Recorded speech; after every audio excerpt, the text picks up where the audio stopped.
रोज सुबह मेहनत करने जाते हो और पसीना बहाकर लौट आते हो, और धन के नाम पर फूटी कौड़ी भी नहीं लाते। अरे बकवास बंद करो राधा।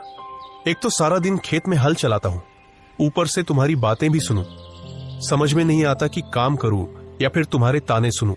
मोहनलाल को क्रोध भरी नजरों से देखकर राधा अचानक निराश हो गई। अब तुम खुद ही बताओ मोहनलाल, कितना समय हो गया है हमें आर्थिक स्थिति से जूझते हुए। आखिर हम और किसानों की तरह हंसते हुए अच्छा जीवन कब व्यतीत करेंगे? अपनी पत्नी का निराश चेहरा देखकर मोहनलाल का क्रोध उतर गया और वह अपनी पत्नी राधा के पास आकर बोला, मैं क्या करूं राधा, मेरी किस्मत ही खराब है। जब जब मैं खेत में मेहनत करता हूं और सोचता हूं कि इस बार फसल अच्छी होगी, तब तब कुछ न कुछ ऐसा हो जाता है कि सारी फसल बर्बाद हो जाती है। और ऊपर से अब मैं उस जमींदार का कर्जदार भी बन गया हूं। पिछली बार जब फसल खराब हुई थी, तब मैंने उस जमींदार से बीज खरीदने के लिए धन लिया था, और अब इस बार भी मुझे अपनी फसल अच्छी होती नहीं दिख रही है। सारा का सारा दोष तुम्हारी जमीन का है, वरना और किसानों की फसलें क्यों अच्छी होती हैं? तुम्हारी ही फसल पर ही हमेशा कोई न कोई आफत क्यों आ जाती है? हाँ, कुछ भी हो, लेकिन मुझे विश्वास है कि एक न एक दिन समय जरूर बदलेगा। इतना बोलकर मोहनलाल अपने खेत में चला गया। खेत में मोहनलाल खड़ी धूप में मेहनत से हल चलाने लगा। तभी वहाँ जमींदार अपने साथी बलराम के साथ आ धमका, अपने खेत में हल चलाना बंद कर दे मोहनलाल। सबसे पहले मेरा वो धन चुकता कर जो तूने कुछ महीने पहले मुझसे कर्ज में लिया था। जनाब जमींदार साहब, आप यकीन रखिए, मैं आपका कर्ज बहुत जल्दी चुका दूंगा। हाँ, अब मैं तुम्हें और समय नहीं दे सकता। मुझे पूरा धन तुरंत चाहिए, वो भी ब्याज सहित।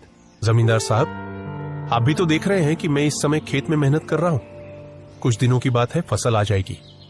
मैं अपना कर्ज फसल बेचकर चुका दूंगा ना। ऐ मोहनलाल, ये तुम्हारा फसल उगाने का सपना सपना ही रहेगा, क्योंकि मैं काफी समय से देख रहा हूँ, जब भी तुम अपने खेत में फसल लगाते हो, कभी कीड़े लग जाते हैं, कभी आग लग जाती है, कभी बारिश की मार पड़ती है या कुछ और। सच्चाई ये है कि तुम्हारी किस्मत में किसान बनना ही नहीं है, इसलिए मेरा और जमींदार का समय बर्बाद मत करो। बलराम की बात सुनकर मोहनलाल के चेहरे पर क्रोध छा गया। बकवास बंद करो बलराम। अगर तुम जमींदार के नौकर हो तो नौकर बनकर रहो। मुझसे ज्यादा बातें लड़ाने की जरूरत नहीं है।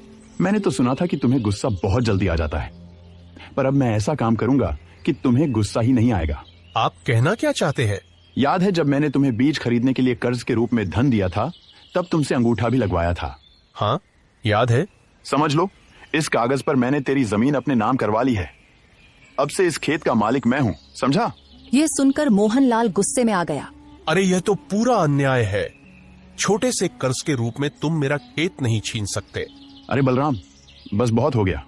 इसे अपने ही खेत से जोर जोर से धक्का मारकर बाहर निकालो।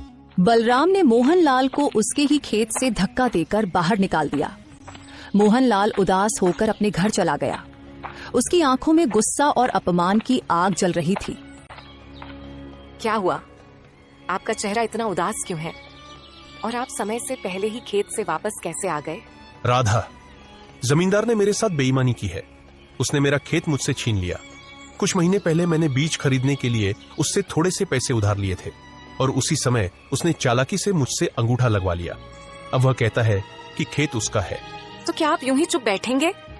आपको सबसे पहले गांव के मुखिया से शिकायत करनी चाहिए।